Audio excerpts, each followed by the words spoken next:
December 2017 meeting of the Morrisville Borough Council on Monday, December 18, 2017. We'll bring it to order with a moment of silent prayer, followed by the pledge of allegiance to the flag.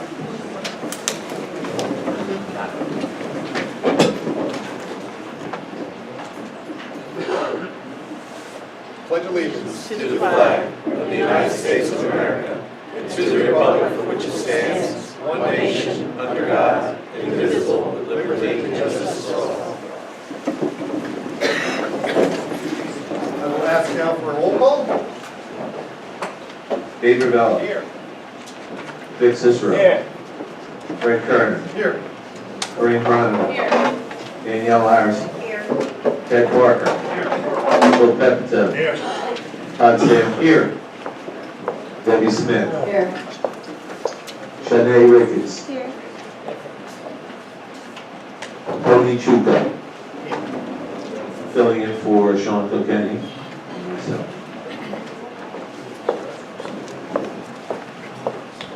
We have no special presentations for the evening, so we'll begin with the hearing in public, beginning with Tom Wisconsin.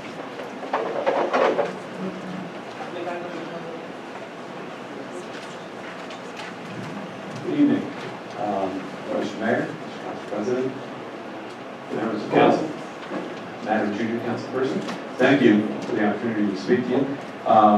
As always, thank you for representing Morrisville, particularly those of you who are going out. We really appreciate your service, and those of you who are coming in, we look forward to your service. Thank you very much. I stand before you tonight not representing anything but myself. However, several of the residents of our neighborhood have asked me to make some comments about the property that's on the corner of East Trenton Avenue and Brown Street. It's the 6-unit apartment building. We have a lot of our residents here tonight in support. Some of them are going to speak. Just raise your hand if you're from the neighborhood and are just concerned about this. So there's a pretty good showing here tonight, and regrets from others who, raise the holidays. Excuse me. If you're not aware of what's going on, you know that building for quite a while has been a 6-unit apartment building.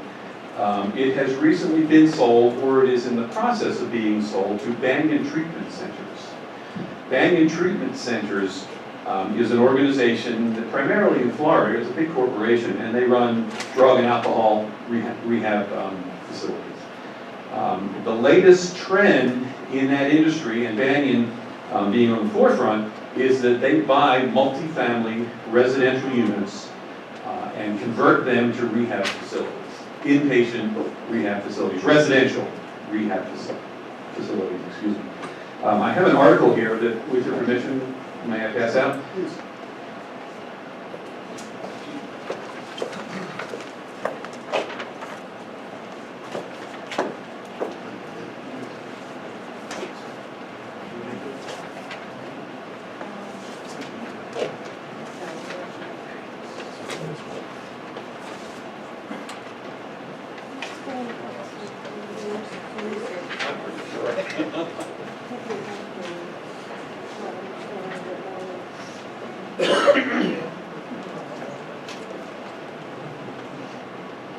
This is some general information about what's going on in the industry, and if as you read the article, I don't expect you to read it now, but as you read it, you'll see that Banyan is at the forefront of this. So, as residents, we're pretty concerned, and I hope that you, as our council representatives, will be equally concerned, if not more. We're not really sure where the process stands right now. I believe that the building has been sold to Banyan, but I can't really verify that. So, there are. As you can imagine, there are several questions that we have. Let me just look at my notes here. Some other information for you is that the residents, the current tenants of that apartment building, were given eviction notices, told to be out by the end of the year, which I think we all believe is illegal. Tenants have rights.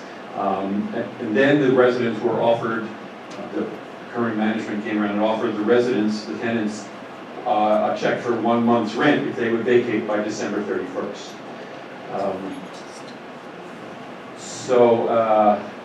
They're trying to move pretty quickly. So we need to be informed, and we need to be moving pretty quickly also. I wanted to read to you just a couple sentences from our own zoning ordinance, I'm sure you're aware, but that is zoned R1 residential. Okay? It's very clear on the zoning map. In our ordinance, it reads, "The purpose and intent of this district is to retain the character of existing single-family residential areas and to maintain the existing low residential density by providing appropriate standards. Additional purposes for the establishment of this district are to exclude activities incompatible with residential development and to create conditions conducive to carrying out the broad purposes of this chapter." A few questions for you. Question number one is, how is it that that building is even now permitted to operate as a multifamily apartment building, when that seems to be in conflict with the zoning ordinance? Question number two is, has the agreement of sale actually gone through, and have there been any zoning changes as contingencies in that agreement of sale? Question number three, I tried to figure out who was on our zoning board right now, but that information is not on the website. So could you please inform us as to who is on the zoning board, and has there been any activity in this regard that you're aware of in the zoning board or that is slated to come before council? And another question, what's being done to protect tenant rights in that facility right now? We hope to be able to work together with you on this. Please understand that our belief is that this facility or any facility of this kind is no good for Morrisville anywhere. We're concerned primarily, of course, because it's close to us, but we don't think it belongs within our borders anywhere. It's not the kind of thing that's going to bring up our property values and introduce us to business, which we all know we need. Yes. So thank you very much for your time. Done. Next we have Ron Goblin.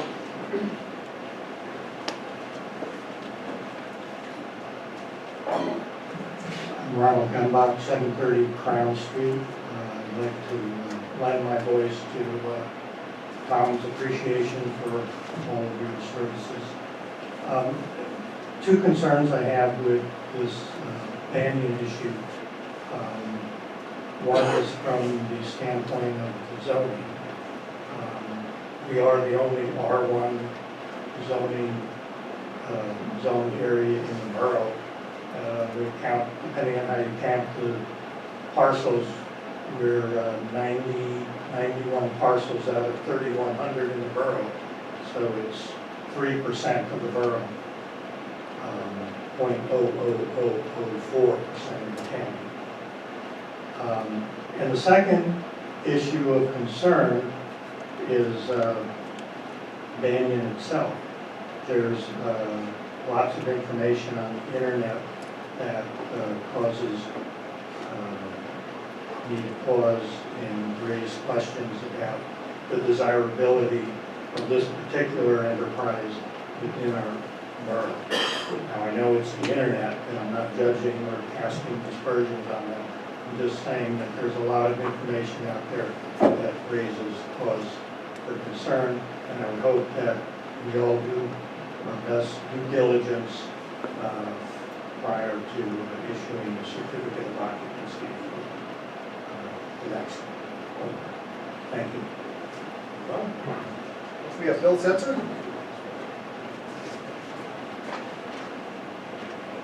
Good evening. I'm Bill Setzer, 806 Crown Street. I'm also the chairperson of the Morrisville EAC, which is the Environmental Advisory Council. That's primarily why I'm here tonight. However, I am also a resident of Crown Street, equally concerned with all these people. I apologize to all of them for interrupting the continuity here, but figured with maybe 30 of them wanting to speak, and I have a very short comment on another topic that we've been waiting to give to you for several months now. It's a very important topic also for the future of Morrisville and many of the residents. That pertains perhaps mostly to the residents of the First Ward, and then radiates out from there. Earlier this year, the Morrisville Municipal Authority invited the Morrisville Environmental Advisory Council to a presentation at their regular meeting regarding their plans for a new wastewater treatment facility, also known as the sewage treatment plant. We attended that meeting and we offered the MMA and the Borough Council this comment regarding that matter. The EAC agrees that building a wastewater treatment facility that utilizes best practices will be of environmental benefit to our region. The MMA has offered convincing evidence that a larger facility in a new location is the best opinion and the best option. The EAC feels strongly that when the current facility is finally closed, that is the current facility, the south end of town, the removal of all structures and restoration of the property must be included as an integral part of the project. Leaving the remnants of the old plant establishes a blighted property, creates public safety concerns, and will serve as an expensive obstacle to repurposing the property for future usage. The MMA has benefited from the current location and should be accountable for the condition of the property when they are done with it. Abandoning the property without the removal of infrastructure would negatively impact residents' property values. It will attract unwanted activities, and it will be a neighborhood eyesore. It would be irresponsible and very unfair to the future of Morrisville Borough. I hope you all hear what we're saying. Abandoning the property, leaving it unremediated, is unfair to Morrisville, the borough, and the residents most of all. The MEAC has additional recommendations which we ask the MMA to include in their project goals. One, the new facility should include the use of alternative energy sources, such as solar, to supplement their energy supply. Second, riparian buffers should be installed along the river's edges, 100 feet minimum, and also along other waterways within or bordering the new facility, which seems likely to be planned for Falls Township, close to the river. 3, native trees, shrubs, and grasses should be planted on the property. 4, invasive plant control management should be developed and implemented. It has not been done at the old facility. It is rampant with Japanese knotweed and other invasives. 5, good stewardship of both the new property and the old property must be employed. The MMA should use this opportunity to demonstrate a healthy balance between modernized treatment facilities and community and environmental sensitivity. And finally, number 6, as our recommendation, is that implementing a written management plan prepared by an environmental specialist is essential to accomplishing the stated environmental goals. So we hope you hear that. I can provide you written copies and electronic copies. It's an issue that I'm sure will be in front of the Borough Council for months, perhaps even a year to come. We wanted to make sure you were aware of it in the early stages as we can, and we hope that your interaction will have some impact on the future for the Morrisville residents. Thanks for your time. Bill? I'm going to pause public comment now that we've heard from all 3 Crown Street residents, and then Bob should be responding to the questions. We just found out about 2 weeks ago that somebody was interested in the property. We were contacted several months ago about some facility looking to utilize a building for this type of facility. It came to about 2 weeks ago, we were told through the community that this Banyan Treatment Center had bought that property. Since that time, we still haven't got any information from them. However, when we first found out about it, we did look into the records on behalf of Bucks County to see if it changed hands. And it only occurred, I would say, about 2 weeks ago. Since then, we did have an individual who came into the borough and said that they were representing themselves as a realtor firm and wanted information on that property. However, our code enforcement administrator's assistant turned them away, saying that we couldn't give them no information on that property due to the fact that we don't know who owns that property, and this person who was representing themselves had no proof that she was even affiliated with the property. But As far as anything that's moving forward, we don't have any information on behalf of that facility as it stands right now. Thank you, Mr. President. I'd like to address this too, since so many of you came out from Crown Street. Actually, Mayor Thomas, I referred to, he reached out to me, I don't know, a week ago or so about this issue, and I did a little digging into it myself. I agree with you that you're in an R1 district, which would permit a home-based business, and I don't think anyone would think that having some type of halfway house or medical facility would be a home-based business.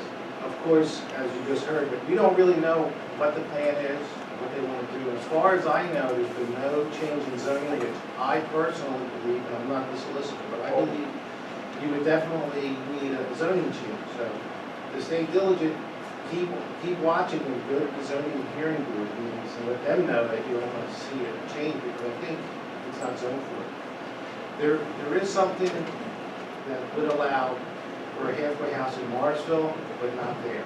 So I think you have a very good cause for concern, and I think really, depending on how they classify what they want to build, which nobody really knows, I mean, there's so many things you can do to the medical facility, is it a doctor's office? I mean, the list goes on and on. Is it a nursing home? We don't know what they're going to call it, so that could definitely impact how it's zoned, but it's clearly not residential. And if you're concerned with the halfway houses in Morrisville, about 2 years ago I shared a lot of information that I received from Bristol Borough because they had concerns. Not only from Bristol, but the state representative Tina Davis was trying to do so. I'd like to see the new council members get all that information. That way maybe they can help do something for us ordinance, because there's a lot of information that I shared. There's probably been some changes since then. But I did look, it's R1, so I don't know how familiar as it is. Thank you. Mayor? Next we have Peggy Walsh.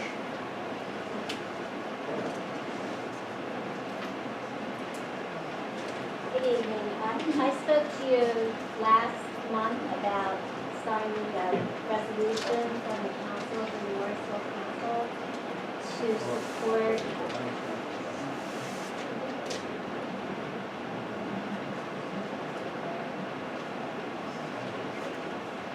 Hello? Hello? Can you hear me now?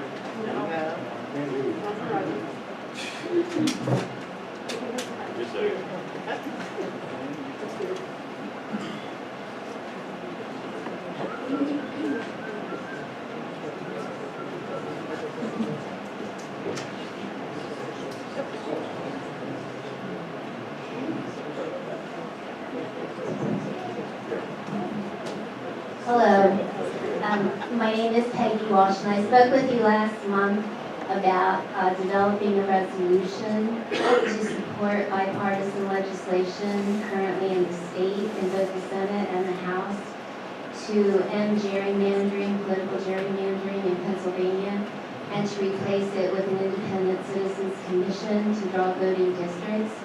I want to thank those of you who got back to me when I sent you my follow-up email and asked for more information. And I'm just really hoping that those of you who didn't get back to me do see this as an important issue. I hope you agree with me that I think that political gerrymandering is a threat to our democracy. Both parties are guilty of it. There's not one party or another who is more guilty of it than another. But it does cause situations where voters feel their votes don't count, so it leads to voter apathy.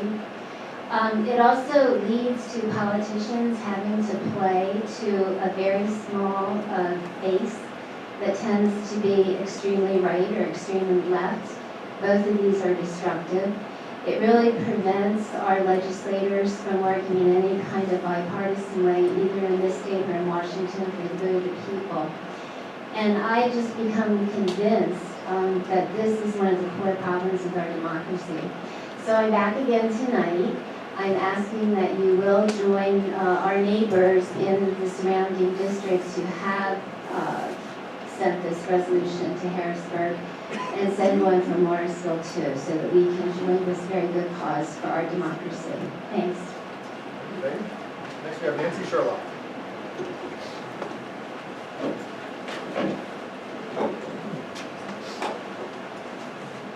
Good evening, everyone, council, mayor, residents. First, I'd like to say thank you to the outgoing councilman. I wish them luck in the future. I'd like to say Todd, always a kind man, always a gentleman. And Fred, who's always the optimistic, trying to work with everyone. And Victor, very wise man who often says things that people don't want to hear, but should hear. So we'll miss him. He's a local historian, and having a historian on council is not a bad thing. And congratulations to the newly elected council and mayor. Council has been very partisan over the past years, following the trend of the country. But now that there is a Republican majority, it seems to be different. But I only wish the best for the borough, the residents, and its employees. Next, a few meetings ago, a resident, Holly Harmon, had mentioned something in public comment. She wanted to know why I hated Town Watch. I don't hate. I don't hate Town Watch. I just have very little respect for organizations, not just theirs, but any organization who chooses to follow their own rules while they're asking others to follow the rules. So what that brings me to is leads me to, right around election time, there was a posting on the Facebook, Town Watch Facebook, saying that I had my hand in the cookie jar here at the Borough Hall. Well, you can not like me, you can not like my works, you can not like my politics or my philosophies. But once you decide to address my integrity, you have a fight on your hands. So for the person that said that, someone needs to take some responsibility. And if I have to at some point bring litigation in, I will. That's not really the way I want to go. But this is ongoing with regards to Marshall's image. Marshall has an image problem. And until we change the message, nothing will change. So there's just way too much negativity, hatred, and these Facebook postings don't do any good for Morrisville. I spoke to a woman not too long ago who said she never goes downtown because it's too seedy. And every time she's down there, there's an officer arresting someone. Although I don't think that's a bad thing. But my point is if no one goes to Napa, Dunkin' Donuts, Wells Fargo, Tattoo Shop, Ben's, Bartlett's Printing, and all of those down there, you might as well shutter the downtown. So these are viable, successful businesses. We are not an avenue of window shopping down there, but we are an avenue of services. So people need to respect, I think they need to respect that. And again, I'm not sure how to change the image, but I think being more positive in our messages will certainly be a step forward in that direction. There are a lot of issues for Morrisville and council to take care of, and certainly, this may seem trivial, but I think we still have to start with the way people perceive us, and possibly this banning company perceives us in a way that would think that they could come into that corner house and take over. I think that all council and the residents should be concerned about this image. Finally, I would just like to say Happy Hanukkah to those who celebrate, Merry Christmas, Happy Kwanzaa to those who celebrate in that way, and I wish everybody a Happy New Year as well. Thank you for your time. Let's get Connie Beal.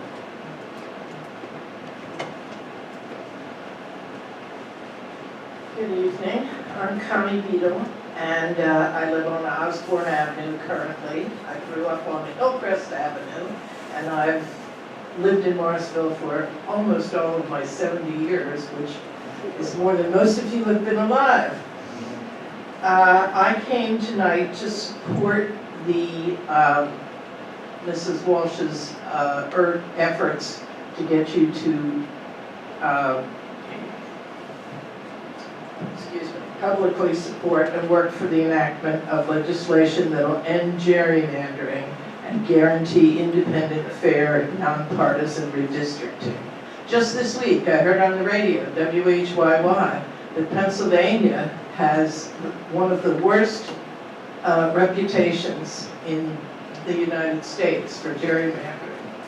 So I think it would be very important that we get independent, fair, nonpartisan redistricting immediately following the 2020 census. Voters on all sides are beginning to demand this change. Once gerrymandering is addressed, our legislators will have the ability to work more effectively for their constituents. Thank you very much. Happy holidays to everybody. Thank you, Connie. Next we have Eileen Dreisbach. Eileen Dreisbach, 75 Harrison Avenue. I just have one quick question on the bill list. There's another $320 bill for legal services for the civil service for Rudolph Clark. Was that for the 3-minute meeting? Or is that for a meeting previous? It was just general services for civil service. So we don't know what it was for? Doesn't detail. Okay, thank you. And the last name on the list is Holly Harmon.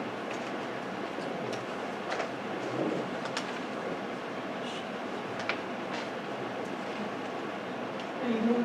Just one question on the bill list. The Johnson Welding Service at Williamson Park improvements. I'm just curious what was repaired. That actually came out of the rec fund for Manor Park. That was the welding of that area by the sliding board that was temporarily fixed, and now we got it to where it's one big solid. So it wasn't Williamson, it was the other part? No, but it's out of that fund. Okay, all right, it's just confusing. Also, I had talked to you last week about what's going on in the Stockton building. Have you gotten any information? Sent the police over there, however, just the day that you told me, and when they came back, they said that they couldn't see anyone in there. However, I will pass it on to the chief tonight to keep an eye open. Yeah, me and a couple other people have Seems seen like the chief might have some Coming in information on that. I spoke to the owner the other day, when I was out on the call. They are working again in the building, and they have plumbers in there now. Okay, because I saw Yeah, someone moving yeah. furniture and a woman with a baby going in there. No, that's not possible. The building's under complete construction, there's nothing in there. She may have been going into the house right next door that looks to be appearing to be there, but is not, there's nobody going in there. Right next to Antioch, the doorway to the left of Antioch Graphics. You look, That's where I saw him going in the left. okay, I don't know. The one that has the big Buddha poster on the window. Yeah, that's not connected. It shows, you can look in there and see studs and things through the window. Okay, but that's not That's not part the of the- stock, that's not the stocking building. Okay, well, that's what I was, maybe I'm mislabeling it, that's where I was talking about. Did you say there was a building that's on Pennsylvania Avenue? Right. There's little shops that are at Yeah. the bottom of the Stockton, but off to the right. Yeah, there's separate parcels in there, but it is part of that building. Okay, all right. Also, the fire site down on Park Avenue, it's been 8 months. Had this been a child, it was probably ready to be born by now. Is there any progress on that? We are going to take legal action. It seems that the individual that owns them properties cannot be found. However, again, we did knock everything into the hole or the basement to secure it. But I would like to find this gentleman, just as you would. Ms. Yeah. Carr. Okay, And again, it's private property. right. Until we get through the court systems, it's best that the borough don't do anything that would cause us any liability. Okay. And lastly, as to the Banyan property, I spent about 45 minutes on the phone with them today. Again, I think it's a terrible location for something like this, but medically they seem very sound and they have a good business plan. It seems like they're on the up and up, but again, I don't think that's the best location for something like that. So just my 2 cents about how they, run their facilities. Thank you. Thank you. Anyone else for public comment tonight? Kurt Holtenner, Savannah, Melvin, Court North. What happened with the special presentation from the county planning commission tonight that was advertised? Oh, he's been, okay. I didn't know about it until I got here. It's been advertised, he's going to be here for the December meeting for a couple months I'm now. assuming it was on his end, because we're all here. Okay. I don't know. He didn't, Reschedule.